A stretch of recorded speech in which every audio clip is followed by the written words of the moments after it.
पहले या रजिस्ट्री कराने से पहले या इकरारनामा कराने से पहले, दानपत्र लिखाने से पहले हमें विधिवत तरीके से जांच कर लेनी चाहिए। तो आज हम जानेंगे कि बैनामा, रजिस्ट्री, दानपत्र कराने से पहले किन किन स्थितियों की जांच करनी चाहिए, तो आज हम जानेंगे। तो साथियों, हमारे चैनल पे जो हमारे नए व्यूअर्स हैं, हमारे चैनल को सब्सक्राइब कर लें और यदि वीडियो अच्छा लगे तो शेयर करना और लाइक भी कर देना। तो साथियों, आइए देखते हैं। बैनामा, सेलडीड, दानपत्र कराने से पहले अभिलेख व स्थल की जांच अवश्य करा लें। इसमें हम देखेंगे कि अभिलेख जांच, अभिलेख जांच में कौन कौन सी जांच आती है। पहले बैनामा, रजिस्ट्री, दानपत्र, एग्रीमेंट लिखाने से पहले आपको वर्तमान खतौनी, जो उस समय उस गांव की खतौनी, उस भूमि की खतौनी है, उसकी जांच करनी चाहिए। साथियों, इसे फर्द भी कहते हैं, अधिकार अभिलेख भी कहते हैं। अधिकार अभिलेख भी कहते हैं। तो साथियों, इसमें हम देखेंगे कि जिससे हम जमीन खरीदना चाह रहे हैं, लेना चाह रहे हैं, उसका नाम खतौनी में है कि नहीं, और जो गाटा संख्या हम खरीदना चाहते हैं वो गाटा है कि नहीं, और उसका रकबा कितना है। यदि विक्रेता जो किसान है वो 2 बीघा बताता है और पता चला कि खतौनी में 1 ही बीघा अंकित है, तो इसकी जांच करा लेनी चाहिए, ताकि आपका गाटा और रकबा आपके जितना खरीद रहे हैं उतना हो, और जो गाटा खरीद रहे हैं वो गाटा हो। तो इसकी जांच कराना जरूरी है, खतौनी, फर्द, अधिकार अभिलेख की। उसके बाद हम देखते हैं साथियों नंबर 2 पे चकबंदी आकार पत्र 41।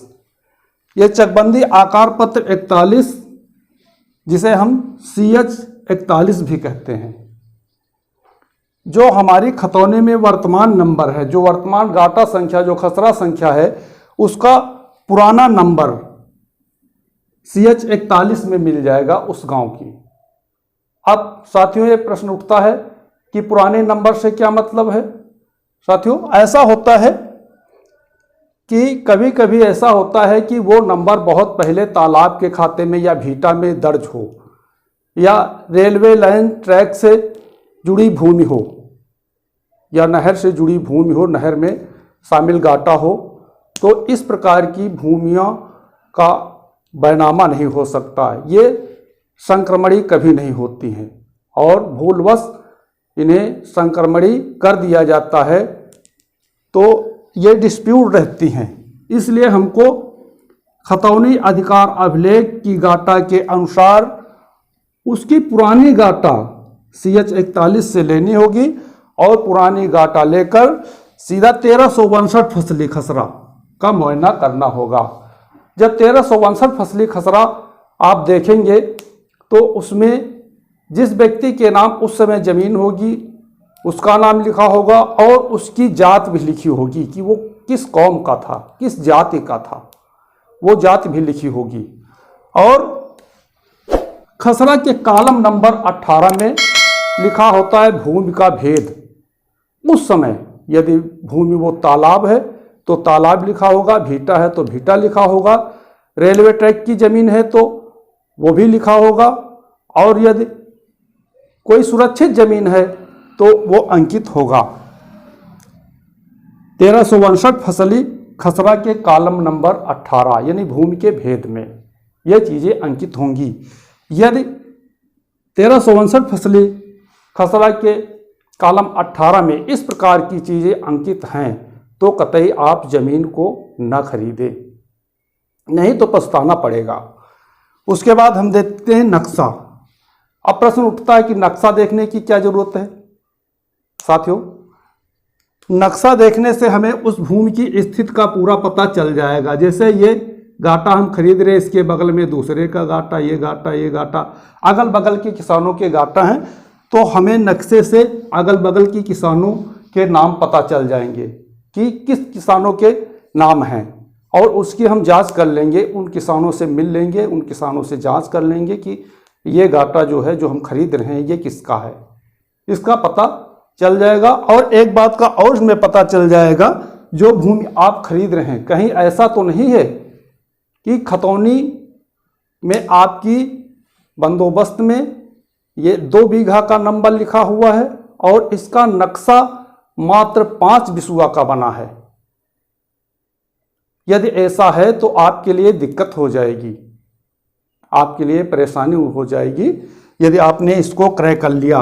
यदि ऐसी स्थिति आती है कि खतौनी में 2 बीघा लिखा है और नक्शे में जो इसका चित्र बना हुआ है, जो मैप में भूचित्र बना है, वो 5 बिसुआ का बना है, तो आपका काफ़ी डिफरेंस होगा। इसके लिए आपको मुकदमेबाजी करनी होगी और सारा पैसा खर्च करना होगा।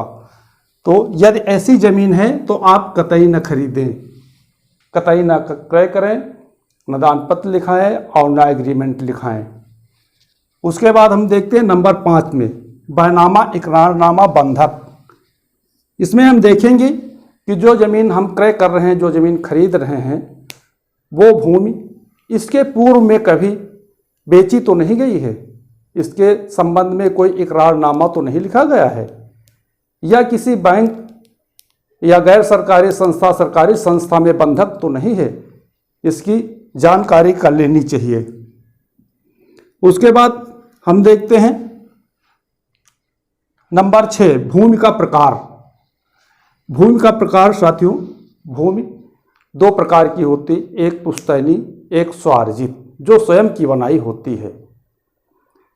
यदि आप जो जमीन क्रय कर रहे हैं, जो भूमि क्रय कर रहे हैं, वो भूमि विक्रेता की स्वार्जित संपत्ति है या पुश्तैनी संपत्ति है। यदि स्वार्जित संपत्ति है तो आप स्वच्छंद हैं खरीदने में, आपको कोई दिक्कत नहीं है। यदि आपकी जो भूमि खरीद रहे हैं विक्रेता को वरासतन प्राप्त है, यानी विरासत में प्राप्त है, अपने बाबा परबाबा, दादा परदादा से मिली है, तो वो पुश्तैनी ज़मीन होगी। उस पुश्तैनी ज़मीन को खरीदने में आपको कई चीज़ों को ध्यान देना होगा, जैसे कि जो विक्रेता है वो किस लिए भूमि को बेच रहा है, अपने परिवार की परवरिश के लिए, अपने बच्चों की शिक्षा दीक्षा के लिए, या फिर परिवार में कोई ऐसा व्यक्ति है जो बीमार है, उसके इलाज के लिए। इन चीज़ों को ध्यान देना होगा। यदि पुश्तैनी ज़मीन है और विक्रेता दारू शराब पीने के लिए ज़मीन बेच रहा है तो उसे कतई न ले। यदि ले भी तो परिवार में जो उसके वारिस हैं, जो उसके बेटा बेटियां हैं, उनकी गवाही अवश्य करा ले, अन्यथा आप पछताएंगे। तो साथियों, देखा कि भूमि का प्रकार में पुश्तैनी और स्व की बनाई गई संपत्ति, यानी स्वयं की बनाई गई संपत्ति है, तो इस पे विशेष ध्यान देना चाहिए कि पुश्तैनी भूमि है या स्वार्जित संपत्ति है। उसके बाद हम देखते हैं वाद की स्थिति। नंबर 7 में वाद की स्थिति।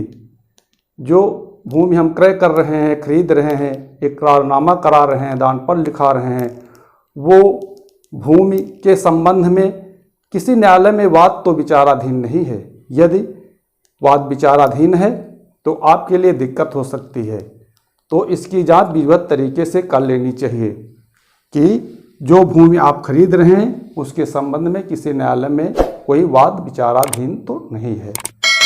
उसके बाद हम देखते हैं नंबर 2 स्थलीय जांच, यानी नंबर 1 अभिलेखी जांच। ये हमारी अभिलेखी जांच हो गई। और अब हम देखेंगे स्थलीय जांच, यानी कि मौके की जांच। जिस भूमि को आप क्रय कर रहे हैं उसी भूमि पे जाइए और उसके जो अगल बगल काश्तकार हैं उनसे इस बात को पूछिए कि जो हम ज़मीन खरीद रहे हैं ये फला व्यक्ति की ज़मीन है, क्या यही है? इस बात की जानकारी करना बहुत आवश्यक है, क्योंकि बहुत से किसान, बहुत से विक्रेता ऐसे हैं जो अपनी भूमि का अधिक से अधिक मूल्य, यानी अच्छा मूल्य प्राप्त करने के लिए उनकी ज़मीन कहीं और होती है और वो रोड के किनारे या गांव के किनारे जहाँ पे अच्छा समझते हैं वहाँ अपनी भूमि बताकर बेच देते अच्छे रेटों में। जो क्रेता होता है फिर उसको पछताना पड़ता है। इसलिए आपको मौके पे जाना होगा, मौके पे जाइए और अगल बगल के काश्तकारों से, गांव के लोगों से इस बात की जानकारी करिए कि ये फला व्यक्ति की ज़मीन है कि नहीं, जिसका नाम खतौनी में अंकित है उस व्यक्ति की भूमि ये है कि नहीं। यदि है तो आप उसे क्रय करिए, यदि नहीं है तो आप उसे कतई क्रय न करिए, खरीदिए नहीं, अन्यथा आप पछताएंगे। तो साथियों, आज हमने जाना कि बैनामा, दानपत्र, इकरारनामा लिखाने से पहले हमें किन किन अभिलेखीय जांच और स्थलीय जांच को कर लेना चाहिए। तो साथियों, हमें पूरा विश्वास है कि यदि आप भूमि खरीदेंगे तो इन बातों का अवश्य ध्यान रखेंगे और इन बातों का ध्यान रखते हुए भूमि को क्रय करेंगे। तो साथियों, हमें पूरा विश्वास है कि आप समझ गए होंगे। तो जो हमारे चैनल पे हमारे व्यूअर्स नए हैं, अभी तक चैनल को सब्सक्राइब नहीं किया है, वो हमारे चैनल को सब्सक्राइब कर लिए। पुनः निवेदन है और हमारे चैनल को सब्सक्राइब करते हुए वीडियो को शेयर करिए और लाइक भी करिए।